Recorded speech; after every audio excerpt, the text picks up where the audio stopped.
dans notre nation. Donc le point numéro 21, c'est restaurer la diplomatie de l'État. Bon, déjà, quand on a fait tout ça, on est maintenant prêt à bien parler à l'étranger. C'est ça. C'est le point numéro 21 n'est pas très large, je crois bien. Et simple de voir, ça fait combien de pages? Ça fait une page à peu près. Une page. On peut même le lire. Hein. Oui, fait. Restaurer la diplomatie congolaise. Chaque grande et profonde difficulté porte en elle sa propre solution. Elle nous oblige à changer notre façon de penser afin de la trouver. Niebor, c'est ça? Oui, c'est Niebor qui a dit ça. Restaurer la diplomatie congolaise. Après cela, nous devrions nous fixer à nous attaquer au fait de mettre en exergue sur le comment auditer le système diplomatique congolais et faire que nous en retenions ce qui est profitable et que nous mettions fin à ce qui a terni notre potentialité et notre pouvoir dans les relations internationales. À l'image de ce qu'aujourd'hui le dirigeant sénégalais, congolais, démocratique et ceux de l'Afrique centrale ont bien conseillé au président Denis Sassou Nguesso en lui intimement, intelligemment et sagement à déposer les armes de son règne, car sa prestation politique désavantage l'Afrique centrale tout entière à cause de ses collusions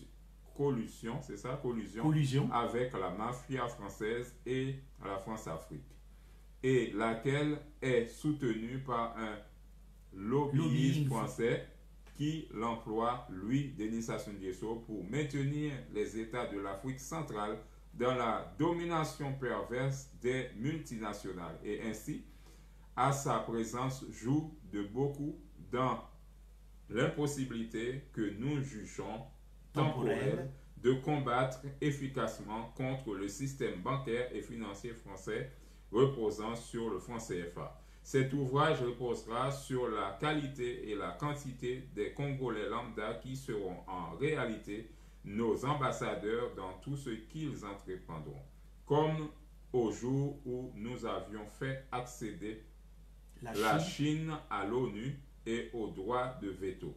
Et cela comme au jour où nos lettres de créance exprimaient le progrès de notre nation lorsqu'elle était le 4e État le plus développé en Afrique sous Alphonse Massamba Deba. Voilà. Donc c'était juste ça, mais c'est très important.